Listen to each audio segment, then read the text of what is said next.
Bonjour, dans ce tutoriel je vais vous montrer comment réaliser cet effet. On dira un soleil.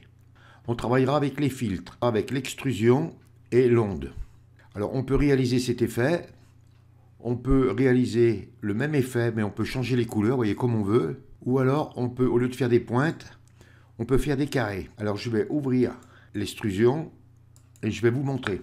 Quand on viendra sur filtre, donc on ouvrira extrusion. Moi, je vous ferai mettre sur pyramide, mais pour avoir ce que vous voyez là en bleu, là, il faut cliquer sur cube. Et ensuite, vous mettez les valeurs que vous voulez. Donc moi, je vous ferai faire un rond, mais vous n'êtes pas obligé de faire un rond. Moi, là, je l'ai fait, j'ai fait un carré. Vous pouvez faire une ellipse, enfin, vous pouvez faire plein de choses. Et vous pouvez réaliser plein de belles formes. Alors, on verra tout ça pendant le tutoriel. Oui, il faut que je vous dise comment l'utiliser, parce qu'on va travailler directement sur un calque noir. Vous voyez, il est directement sur un calque noir. Pour l'utiliser, je vais vous montrer. Il suffit de l'importer. Vous voyez, si je change son mode de fusion, que je le remets sur normal, ça fait un carré noir. Et vous changez son mode de fusion en superposition. Et vous pouvez ensuite le déplacer comme vous voulez et le mettre où vous voulez. Mais amusez-vous, vous verrez, vous faites des ronds, faites des ellipses, faites des carrés, faites des rectangles et essayez les pyramides, essayez les carrés et vous réaliserez plein de belles choses. Je ne veux pas plus vous en dire. On va commencer tout de suite le tutoriel. Donc je ferme mes images et je vous dis à tout de suite pour le tutoriel. Alors vous ouvrez Photoshop et vous allez ouvrir un nouveau document. Donc vous venez sur Fichier et Nouveau. Vous cliquez sur Nouveau. Vous mettez un nouveau document d'une largeur de 1500 pixels, d'une hauteur de 1500 pixels. Vous mettez une résolution de 200 pixels par pouce, mode couleur RGB et ici 8 bits. Vous cliquez sur le petit carré là et vous mettez la couleur noire. Vous fermez en cliquant sur OK, vous touchez rien d'autre et vous cliquez sur OK. Donc moi je l'annule puisque je l'ai déjà ouvert. Une fois que vous avez ouvert votre nouveau document, on va mettre les repères au centre. Alors pour ça, vous venez à gauche sur la règle. Alors si vous n'avez pas les règles, pour les mettre, CTRL plus R et ça vous mettra les règles. Donc vous venez sur la règle, vous faites un clic gauche que vous maintenez et vous faites glisser le repère. Et vous l'amenez, il va se bloquer au milieu. Vous voyez, hop, il s'est bloqué. Vous venez sur la règle horizontale, vous faites un clic gauche et vous faites pareil, vous faites glisser jusqu'à ce que ça se bloque. Vous voyez, ça s'est bloqué. Donc là, on a un centre parfait. Ensuite, on vient à gauche sur la barre des outils et on prend l'outil ellipse de sélection. Vous faites un clic gauche sur outil ellipse de sélection. Vous amenez votre petite croix au centre. Vous tenez enfoncé les touches Maj plus Alt. Vous faites un clic gauche et, vous voyez, ça vous le met au centre. Et vous faites un rond à peu près de cette taille. Hein, et vous lâchez.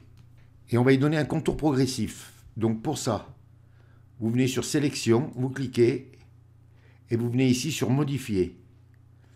Et ensuite, vous venez ici sur Contour progressif. Donc vous cliquez, et vous mettez un rayon de 50 pixels. Alors après, une fois que vous aurez compris le système, vous pouvez les changer, les valeurs. Essayez avec 40, essayez avec 60, ça sera à vous de voir. Et ici, vous décochez la case Appliquer l'effet aux limites de la zone de travail. Vous la décochez, et vous cliquez sur OK. Vous voyez, ça vous l'a légèrement contracté. Ça va permettre au contour progressif de sortir de la sélection. Ensuite, on vient à gauche sur la barre des outils et on prend l'outil dégradé. Vous faites un clic gauche sur outil dégradé. Vous venez en haut, là, sur le petit rectangle et vous cliquez. Ça vous ouvre le dégradé. Donc, vous mettez un dégradé basique, hein, avec 2 couleurs. Et vous cliquez sur le premier carré, là. Vous choisissez une couleur, alors ou très claire ou pas très claire. Hein. Moi, je veux la mettre ici à peu près. Hein. Les couleurs, on les met au pif. Hein. Vous dites OK. Ensuite, vous venez au milieu, là. Vous faites un clic gauche. Vous voyez, ça fait une petite main. Vous faites un clic et vous voyez, ça vous met un petit carré. Donc, je vais le supprimer. Ici, pareil, vous cliquez. Et là, vous choisissez une couleur.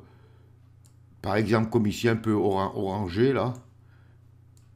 Et sur celui de droite, vous double-cliquez et vous mettez le rouge. Et vous dites OK. Et là, vous cliquez sur OK. Donc, vous n'oubliez pas d'activer votre calque. Et ça fait une petite croix. Vous venez au centre, vous enfoncez la touche Maj et vous faites glisser à droite. Et vous vous arrêtez au pointillé. Et vous lâchez. Et vous désélectionnez CTRL-D pour enlever la sélection. On peut enlever les repères si on veut, hein, CTRL-H. Maintenant, on va y mettre l'extrusion. Alors, pour ça, on vient sur Filtre, Esthétique. Et vous venez ici sur Extrusion. Et vous cliquez sur Extrusion. Voilà, ça vous ouvre une fenêtre. Alors, ici, moi, j'ai mis une longueur de 30 pixels et une profondeur de 170. C'est en fonction de ce que vous voulez. Si vous voulez vos traits qui soient assez fins, Ben, vous pouvez le mettre à 25, à 20 ou à 15. Ce sera à vous de voir. Ensuite, c'est la profondeur. Donc moi, je la mets à 170, mais vous pouvez essayer à 150, vous pouvez essayer à 190. N'ayez pas peur de faire des essais.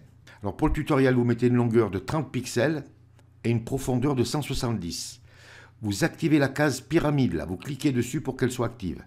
Ensuite, vous activez aléatoire et vous touchez rien d'autre et vous cliquez sur OK et vous laissez faire. Voilà ce que ça donne. Maintenant, on va y donner l'onde. Alors pour ça, on vient sur filtre, distorsion, et vous cliquez sur onde. Faites un clic gauche sur onde. Alors ici, le générateur, vous le mettez à 5. La longueur d'onde, vous la mettez le minimum à 32, le maximum à 33. L'amplitude, le minimum à 1 et le maximum à 2. Ensuite, l'échelle horizontale, vous la mettez à 100%. L'échelle verticale, vous la mettez à 100%. Ici, la surforme, vous mettez sur sinusoïdal. Et la zone non définie, vous mettez sur pixel du contour. Et vous cliquez sur OK. Et voilà, on a réalisé un effet assez facilement et assez rapidement. Donc maintenant, je vais vous montrer comment changer de couleur. Donc vous activez votre calque, vous descendez en bas de la palette des calques sur le rond à moitié rempli et on va mettre un calque de réglage teinte saturation. Donc vous cliquez et vous venez ici sur teinte saturation. Et là, vous prenez votre teinte et regardez, vous la faites glisser à gauche. Ça vous donne des couleurs. Vous la faites glisser à droite, ça vous donne d'autres couleurs. Alors après, ce sera à vous de trouver la couleur que vous voulez. Vous pouvez, si vous voulez, augmenter la saturation, la diminuer, à vous de voir. Donc voilà, je vais lui trouver une couleur à peu près valable. Voilà, je vais le remettre comme il était au départ. Voilà. Ensuite, si vous voulez, par exemple, transférer sur une autre image. Vous ouvrez votre image, donc vous allez chercher votre effet que vous avez fait dans un dossier. Vous le mettez où vous voulez. Je vais fermer celui-là, là.